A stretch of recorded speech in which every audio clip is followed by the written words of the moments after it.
As, as the choir takes their seats, there's another way to celebrate and give thanks to God for what we just heard, and that is there are some people in our world that can't hear the clapping, so the universal sign for great applause is this. So let's give the choir and Ann and Lily. There it is. Excellent. Very good. Thank you. Thank you very much. Very powerful. Our scripture is Jeremiah and 1 John. Very powerful scripture about God's love coming to us, who God is, and God's plan for us, God's loving plan for us. For I know the plans I have for you, declares the Lord, plans to prosper you and not to harm you, plans to give you hope and a future. We have to remember that when God, through Jeremiah, spoke those words to the people, it could not have been going much worse. Bad things were happening or were about to happen. The people had turned away from God yet again, and the prophets were saying, you know what, unless you turn to God, these bad things are going to happen. And they were in the midst of these terrible things happening at that point. And here Jeremiah speaks the word, you know what, I know the plans I have for you, plans to give you future and hope. There are people in our world who need to know that because they're going through very, very difficult times. And one of those sections of the world that's going through a difficult time are children growing up in homes where there's anything but love. And as Christians, we have various ministries that are involved in trying to help those kids be healed by the love of God as it comes through people.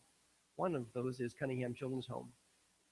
And when you get to hear the story of some of those children, you think, oh, no one should ever have to live like that. And we are so thankful that there are people among us who give their lives to working in places like that to share God's love with them and bring about healing. And you're going to hear a great story about that in just a few minutes. And our other scripture is 1 John chapter 4. This is one of the well-known, oft-quoted scriptures. Dear friends, let us love one another, for love comes from God, and everyone who loves has been born of God and knows God. Whoever does not love does not know God, because God is love. We need to let the world know that. And so we know and rely on the love God has for us. God is love. Whoever lives in love lives in God and God in him. In this way, love is made complete among us, so that we will have confidence on the day of judgment, because in this world we are like him. When we receive his love, we are like him. I'd like to introduce to you Claudia Larimore. Claudia is from Cunningham Children's Home, been there 25 years, I guess. And our church is actively involved in helping Cunningham give their ministry of God's love to children and youth. And it's an exciting story to tell. I kind of inherited this when I landed here a little over a year ago. You all were already in the midst of an amazing campaign to help Cunningham move forward. And as a relatively new pastor, I don't know how much longer I can get away with that, but as a relatively new pastor, I'm so proud to be able to participate with a church that knows how to give itself away and knows how to just lavish God's love on others. So, Claudia, if you'd come and give us a good word, we'd sure appreciate it.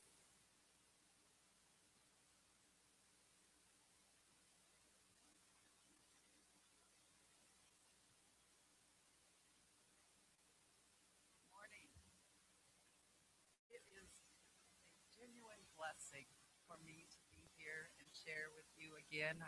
I've been here a few times as we've worked on this project over the years, but I want to thank Bobby Dean, the president of the United Methodist Women, for inviting me again to be here on United Methodist Women's Weekend here at Pekin. Most United Methodist women and congregations celebrate United Methodist Women's Sunday. But here at Pekin First, you seem to do everything a little larger and a little bigger and a little more generous. And so you have the whole weekend. And yesterday I was here and there was a lot going on all day. So I imagine some of you are a little fatigued this morning, but thank you for all you do. You know, it's a blessing for me to be here to celebrate the United Methodist Women and all of you in the congregation, and especially at this time of year, because Cunningham came about in the fall of the year. It was on Thanksgiving Day in 1894 when Joseph and Mary Cunningham left their home and 15 acres of ground in Urbana to the women of what was then the Methodist Episcopal Church.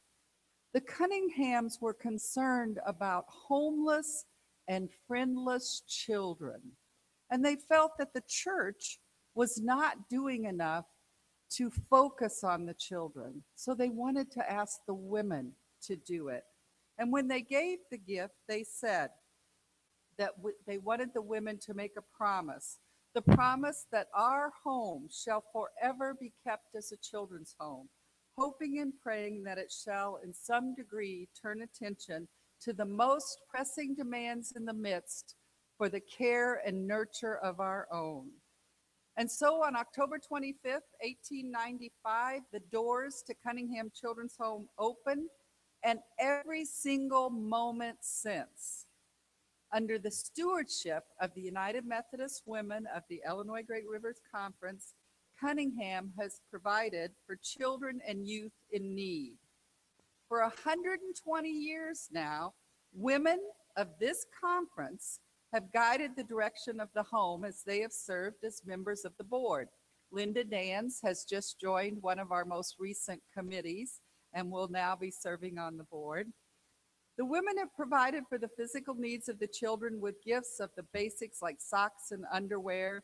They've lovingly donated handmade quilts so that every child who comes to be in any program at Cunningham receives a quilt. They've donated handmade quilts. They've donated hundreds of thousands of box tops for education, which we turn into money. The money that we've received from the bazaars, like the one you had yesterday, the craft fairs, the bake sales, all of these things the United Methodist Women have done to take care of the children at Cunningham. Their mission has been to meet the physical needs of the children: food, clothing, shelter, education, health care, and mental health care. Today at Cunningham, we offer a variety of programs to meet those needs for children who have experienced extreme trauma, who are seriously emotionally disturbed, suffer from mental illness, birth traumas, and neurological disorders.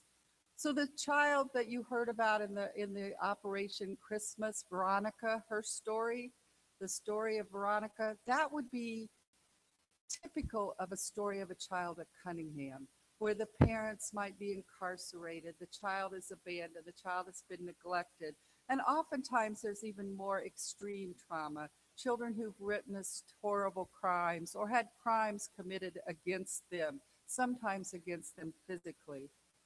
In addition to the 56 youth who live in our residential treatment program, which is like the orphanage, and who attend our Gerber main campus special education school, we also have 50 young people in foster care, 21 in independent living, 15 in transitional living, 8 young women in Project Parenthood, and 70 who attend our Circle Academy day school. So on any given day at Cunningham Children's Home, you all are helping to care for 228 children and youth. In your bulletin, there's a brochure that you can read later that talks about our new project, the Education and Recreation Complex that we're building, and that you all have been very actively involved in raising money for and helping us keep moving this project forward.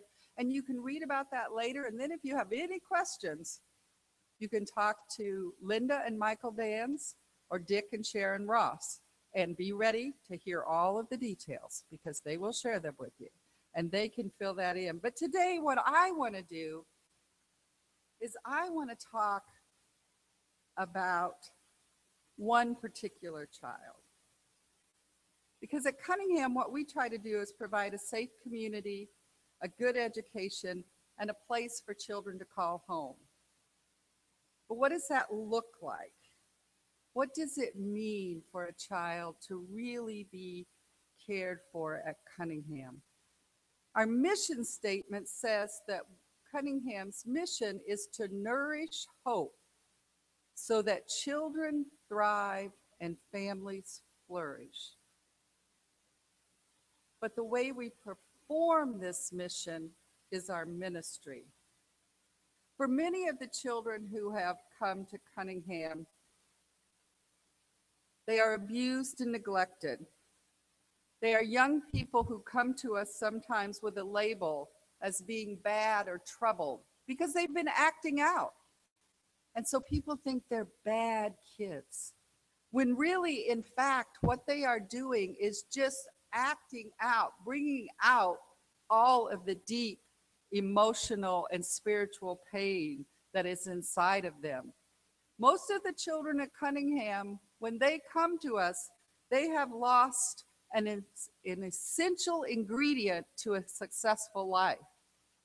And what they have lost is hope. I was surprised when I first started working at Cunningham, when I would meet kids who first came to live with us, how empty their eyes were. All you could see was anger or emptiness. And I realized it was because they had lost their hope. They had forgotten how to dream. But our agency vision is to help children regain that hope. And in doing that, we share with them God's love. We hope that they will see the Christ in us, and we reach out to see the Christ in them. So I started working at Cunningham on September 4th, 1990. I had just finished my master's degree with a goal of working at an organization like Cunningham. I wanted to do good, spend the rest of my career helping others, serving. When I got out of my car on that first morning in September, parking lot at Cunningham,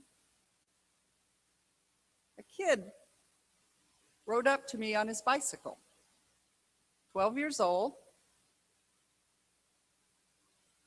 And I opened the car door, and as I stepped out, he said, "Hi, I'm Leon. Whose caseworker are you?"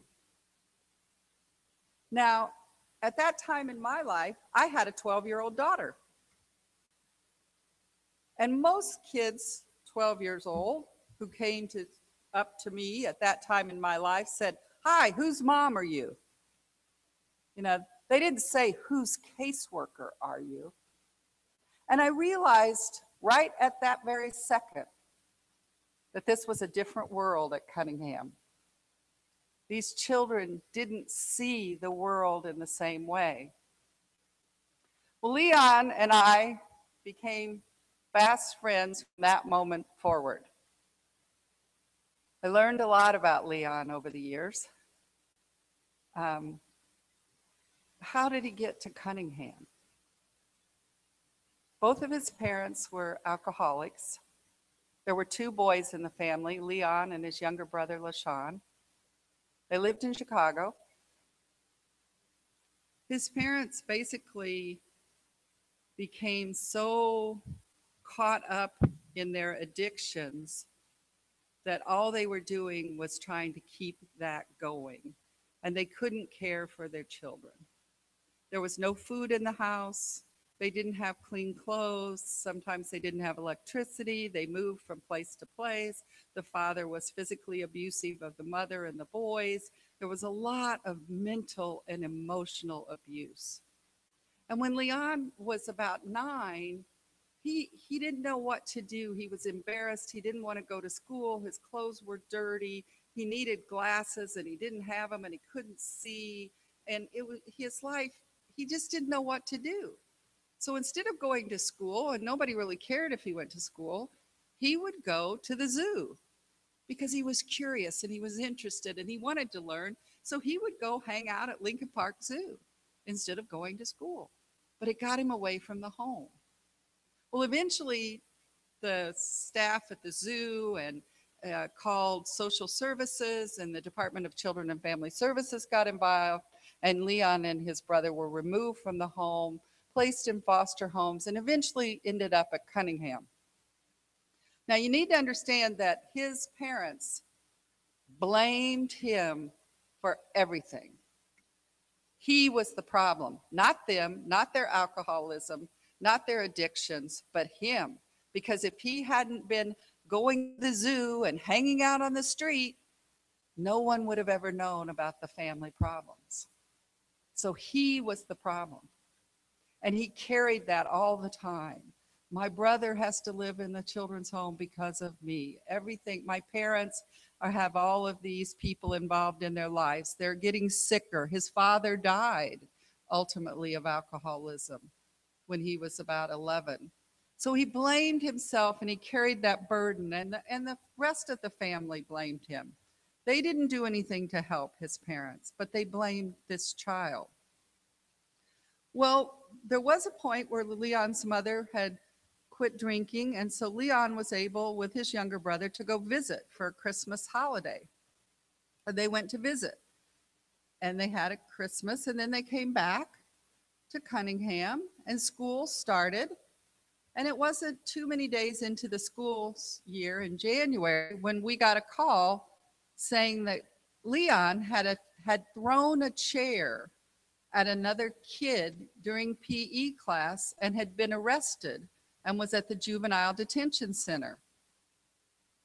Now, Leon was not a kid to get into fights. He wasn't a troublemaker. He talked a lot. It was hard to get him to be quiet, and he was annoying, but he was not a violent kid. So this was really disturbing to us. And his caseworker and therapist came into my office and said, Claudia, we just got this call that Leon's been arrested. He's at the juvenile center. We need to go get him, and we want you to go. Well, I didn't typically, the fundraiser doesn't typically go pick up the kids when they're in detention, so I said, why do you want me to go? And they said, because you have a relationship with him and we think it would be important for you to go. And I said, well, what am I supposed to do when I get there? They said, bring him back. I said, well, okay, well, I know that part. What else am I supposed to do? What do I say to him? They said, you'll know what to say. And I said, okay. And then they said, but one thing, don't let him sit in the front seat with you. Make him sit in the back. And I said, what? Why? And Leon and I were always going places together. He would go with me when I spoke on Sunday mornings. We would go to ice cream after school. He would come to my house and play basketball and spend time with my husband. And he helped us on our farm. So Leon was used to riding in the front seat of my car. So what was he going to think when I said, go to the back seat? And they said, don't worry about it, just do it. I said, okay, fine. So I'm following the orders. So I get to the detention center. And first of all, when they open the doors and bring him out and he sees me, he's like, whoa, that isn't who I thought was going to come pick me up. And he knew, he was upset enough, and yet, why am I there? And he even said to me, why are you picking me up? And I said, because I was told to. And then we go out and we get ready to get in the car. And I'm not saying much, and he's not saying much. And he grabs the handle of the front door and starts to get in. And I said, you have to sit in the back seat. He said, why? I said, because you have to sit in the back seat. I don't know why, but you have to sit in the back. So he gets in the back seat, and I get in the front and turn the car on. And before you can back out of a parking place, you have to look in your rear view mirror to make sure there's nothing behind you, right? So what do I see when I look in that mirror? His face.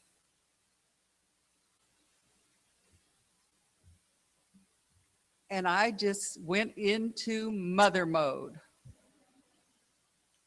And I, to this day, do not know what I said, but I know it went on for quite a while. And some of it I don't think was very pretty, but it was from the heart. And it expressed my pain, my fear, my anxieties, all the scary stuff that I imagined because of this incident. Just seeing this child who was struggling, ending up in prison someday, just scared to death. And I finished my tirade, and he started to say, I said, don't say anything till we get back to Cunningham. Don't speak to me. So he didn't. We got back to Cunningham, we got out of the car, we still hadn't spoken. We get back into my office, we sit down, we look at each other. He's in front of me, we're sitting there, I'm behind my desk, he's in front of it. And I said, okay, what have you got to say for yourself?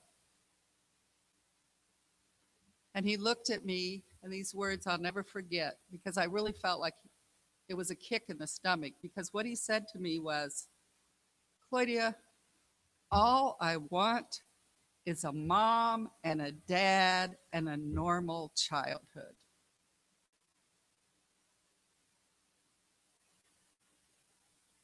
And I had to say to him, and you know what, Leon? You can't have that. That isn't what you get. You get the life you have. But what you can do is make your life different going forward. You can't have the mom and dad that you wanted.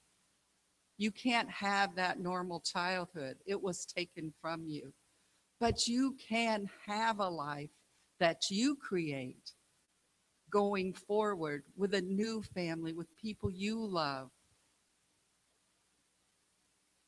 It turns out that what had happened that morning at school was, as we went on to talk more, he explained to me what happened. He had, when he went home for his visit with his mother at Christmas, his mother had just been very verbally abusive to him, telling him again how bad he was, what a horrible person, how disappointed. And she actually said, "I disown you. You are not my son." Now remember, no matter what happens to a kid, they want their parents to love them. No matter how abusive those parents are, that bond is so strong. And he needed to know that his mother loved him. And yet at Christmas, all she was doing was telling him how much she didn't love him, how much she didn't care for him, how all of her problems were because of him. So what happened at school that day? Somebody said something to him about his mother, right? What did kids say? Your mama this, your mother this, whatever it was. I'm sure the kid who said it did not realize the magnitude of the pain. And actually, what they would describe it as now, what Leon had was a post-traumatic stress reaction. It triggered everything in his past when this kid made those comments in school. And so that was something that he had to learn to work with and manage that anger. But he was able to do that. He was able to get through the probation. He was able to do all of that and go on, graduate from high school. And a reason why I want to share so much of Leon's story today is because Leon retired on Friday from the Army. He'd finished 20 years. He enlisted when he was just about, I guess, just turned 18. Yesterday was his birthday, his 38th birthday.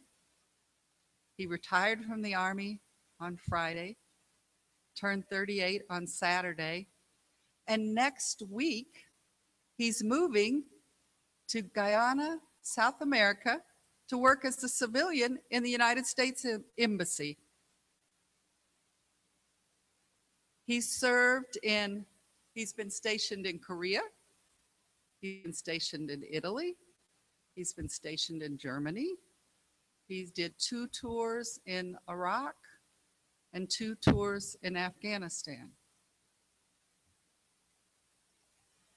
A kid who could have ended up in prison, but a very different story. When a few years back, Leon got married. The wedding, the family, listed in the bulletin, 3 mothers. His birth mother, his foster mother that he lived with just as he was graduating from high school and signing up for the Army, and me. We were each given flowers. We were each treated as mothers. The photographer kept getting so confused because Leon kept saying, "I want my mother in this picture. I want my mother in this picture." And the guy kept going, "Which one? Which one? Which mother?" So it was pretty funny. So Leon, the thing about the wedding though was this was the first time for me to meet his birth mother. We had never met. And I have to tell you, I was a little anxious about it because I had a lot of anger myself towards this woman. How could she have treated this child this way? And then I was also, though, so interested because she was now clean and sober. Leon had helped get her into rehab, had provided a home for her. She was doing well because he was taking care of her now. And I was a lot of stuff going through my head here. And we went to the wedding. It was beautiful. And at the end of the evening, at the end of the reception, Leon's mother and I find ourselves sitting in the back row of the reception hall next to each other. And she grabs my hand. And she says, "Thank you for being there for my son when I couldn't do it." And I said, "Thank you for sharing your son with me." We all struggle. This woman wasn't an evil woman. She was a sick woman. She wasn't able to take care of her child. But her child was strong enough and brave enough to keep working and to understand that love is what it's all about. And through the pain, he was able to get in touch with that love and share it not only with his mother, but with others, including me. In 1 Corinthians chapter 13, verse 1 through 3, when Paul is speaking at the church at Corinth, the love chapter is what it talks about. Love is patient and kind. Love is not jealous or boastful. It is not arrogant or rude. Love does not insist on its own way. It is not irritable or resentful. It does not rejoice at wrong, but rejoices in the right. Love bears all things, believes all things, hopes all things, endures all things. That was the lesson that Leon taught me through his love for his mother and for me. So faith, hope, love abide these three, but the greatest of these is love. And that's the way it is at Cunningham Children's Home. You know, if we do all of the things that we say we do in the programs, we have good special education teachers, we have excellent foster parents, we have social workers, counselors, psychologists, you know, our accounting staff keeps all the money in order, our maintenance guys keep the buildings looking great, and we follow all of the protocols and do everything the state wants us to do. But we have kids on our campus who don't know that they are loved, then we're doing nothing. So faith, hope, and love abide these three. Faith means believing in that which is not visible. Faith means trusting and knowing what is spoken by that still small voice within each of us. Faith is your ability to draw your good from the invisible to the visible. Hope lies in the words of Jeremiah that we've read earlier today. These are the plans I have for you, plans for good, not for evil. Plans to give you a future and a hope.